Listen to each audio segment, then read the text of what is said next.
cái thoát mày ngọp khăn chụp nên mà dạ dạng nâng lốt bông bồn miên này khá chụp chân vậy chẳng mong và tôi này khá kỳ những cô xong chân nâng tì cái thấy đôi miên sạch chân môn nè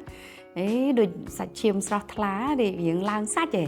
chẳng cái ai vậy nữa ta bắt nơi không này đó nhưng cái ta bị mến trên này pep chiri rồi cái này et bị ai bằng cọp đây bờ rom rồi có cá sả lạnh ấy mà can dương đài bên này mà bên này khá sả lạnh pe để dương lang sạch ta này khá cái thấy hình gặp bị muốn hiện ở sơ miên sạch chứ đó ở sơ sủa là pe lớn được miên sạch chứ nó sủa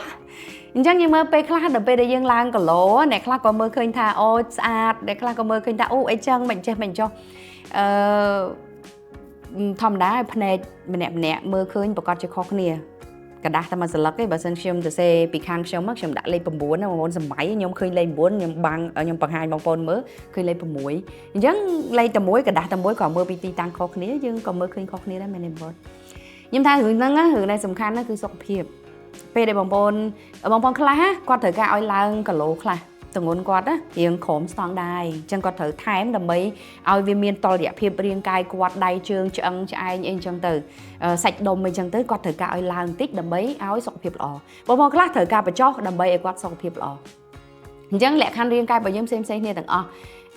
ខ្ញុំបងប្អូនដែលធ្លាប់តាមដានវីដេអូខ្ញុំប្រកាសជាឃើញខ្ញុំធ្លាប់ចែកម្លែកបាត់ពិសោធន៍រឿងសម្រក់ទម្ងន់ហ្នឹងកាលពី5ឆ្នាំមុនចាខ្ញុំចុះពី72គីឡូមកនៅត្រឹម58ចាឥឡូវហ្នឹងត្រឡប់មកវិញក្រោយពីខ្ញុំសម្រាប់កូនទី4ហើយខ្ញុំក៏ឡើងគីឡូដល់ទៅចិត្តជាងដែរខ្ញុំចាប់តាមនៅក្នុងបេសកកម្មរបស់ខ្ញុំគឺ72គីឡូចុះទៅ58វិញដែរឥឡូវនេះខ្ញុំមកពាក់កណ្ដាលផ្លូវខ្ញុំចុះពី72មកនៅ66អញ្ចឹងដំណើរពី66ទៅ58បែបណាបងប្អូនអាចនឹងចាំតាមដានបន្តទៀតតែខ្ញុំគិតថាបងប្អូនដែលមានគោលដៅនៅក្នុងការសម្រកទម្ងន់ដោយសុខភាពល្អដោយសុវត្ថិភាពហ្នឹងប្រកាសជាព្យាយាមរកវិធីសម្រាប់ខ្លួនឯងហើយខ្ញុំមិនបដិសេធទេបងប្អូនប្រើវិធីណាក៏ដោយឲ្យតែសុវត្ថិភាពឲ្យតែមានសុខភាពល្អកុំមានផលប៉ះពាល់នៅពេលក្រោយផលប៉ះពាល់ខ្លះវាអត់ទាន់ឥឡូវទេប៉ុន្តែនៅ2ឆ្នាំ3ឆ្នាំ5ឆ្នាំ10ឆ្នាំទៅមុខទៀតវានឹងហុចផលហើយពេលហ្នឹងបើយើងចង់ស្ដាយក្រោយក៏វាហួសពេលដែរប៉ុន្តែមិនត្រឹមពេលហ្នឹងអ្វីដែលខ្ញុំអាចជំរាបជូនបងប្អូនបានគឺការហាត់ប្រាណគឺការបដូររបបអាហារមានន័យថាការញ៉ាំអាហារដែលយើងធ្វើញ៉ាំរាល់ថ្ងៃហ្នឹងហើយយើងអាចបើសិនជាមានលទ្ធភាពរកអ្នកប្រឹក្សាយោបល់អ្នកជំនាញខាងរបបអាហារហ្នឹងសួរគាត់ទៅបច្ចុប្បន្នយើងមានបងប្អូនខ្មែរយើងច្រើនដែរពីមុនមានតែបរទេសឥឡូវមានខ្មែរយើងដែលគាត់មានសមត្ថភាពគេហៅថានៅក្នុងកម្រិតខ្ញុំមិនដឹងថាដល់ nutritionist មានន័យថាអ្នកជំនាញទៅលើអាហារូបត្ថម្ភឬក៏មិនទាន់ដល់ទេគេហៅអ្នកដែលអាចផ្ដល់ប្រឹក្សាយោបល់ទៅលើរឿងហ្នឹងបានណាឬព័ត៌មានពីពួកគាត់ទៅហើយឬក៏យើងឥឡូវសម្បូរបែប YouTube ឬក៏អីគ្រាន់ថាយើងពិបាកទៅសួរឆ្លងឆ្លើយបាក់ទៅឆាតបានណាដូចអ្នកប្រឹក្សាយោបល់ផ្ទាល់អីចឹងទៅយើងអាចសួរនាំបានអូអាហារនេះខ្ញុំញ៉ាំបានអត់ហើយមុននឹងចាប់ផ្ដើមសម្រាប់ចិត្តធ្វើការសម្រក់ទម្ងន់ហ្នឹងត្រូវគួរតែវាស់ជាតិស្ករវាស់ជាតិខ្លាញ់ឬក៏អាស៊ីតឬក៏អីនិយាយទៅឆែកសុខភាពរាងកាយដែលគេហៅថាជា basic ជាមូលដ្ឋានមួយចំនួនហ្នឹងណាដើម្បីផ្ទៀងផ្ទាត់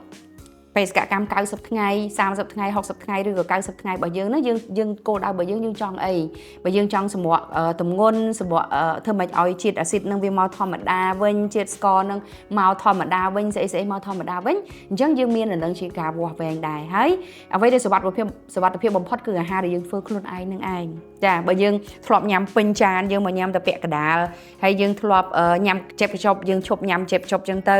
យើងញ៉ាំផ្អែមយើងដកផ្អែមនឹងចេញដកស្ករនឹងចេញទៅយើងព្យាយាមទៅបីដបងវាអត់ស្រួលទេការផ្លាស់ប្ដូរវាអត់មានអីស្រួលទេវាពិបាកយើងចូលចិត្តឆ្ងាញ់យើងធ្លាប់តែរសជាតិដែលមុតរសជាតិវាផ្អែមប្រៃអីសពគ្រប់បែបយ៉ាងឥឡូវនេះយើងថយមកវិញ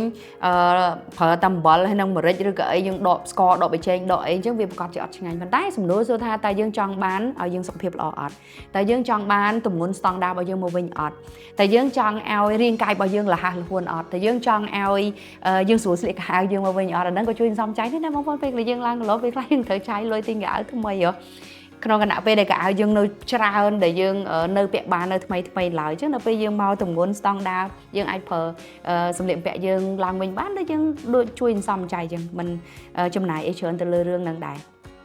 ចាអញ្ចឹងវីដេអូមួយនេះជាសារជំរាបបងប្អូន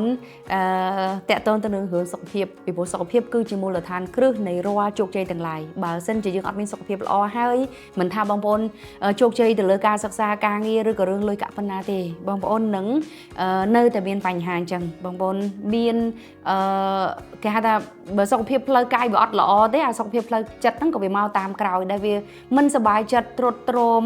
វាអាចនឹងប៉ះពាល់ដល់រឿងអីផ្សេងៗទៀតដែរអញ្ចឹងការសម្រកទម្ងន់គឺជារឿងមួយដែលជួយទាំងសុខភាពផ្លូវកាយទាំងសុខភាពផ្លូវចិត្តអញ្ចឹងអាចតាមខ្ញុំបន្តទៀតថាតើបេសកកម្មសម្រកពី72រហូតដល់58ហ្នឹងអាចសម្រេចបាននៅក្នុងរយៈពេល60ថ្ងៃឬក៏90ថ្ងៃព្រោះឥឡូវនេះ30ថ្ងៃជាងហ្នឹងបាន6គីឡូហើយចាអញ្ចឹងតើអាចនឹងសម្រេចគោលដៅស្រកពី66ហ្នឹងទៅដល់58ហ្នឹង8គីឡូទៀតហ្នឹងដោយរបៀបណាចាអញ្ចឹងសូមតាមដានទស្សនាទាំងអស់គ្នាបន្តទៀតចាអរគុណ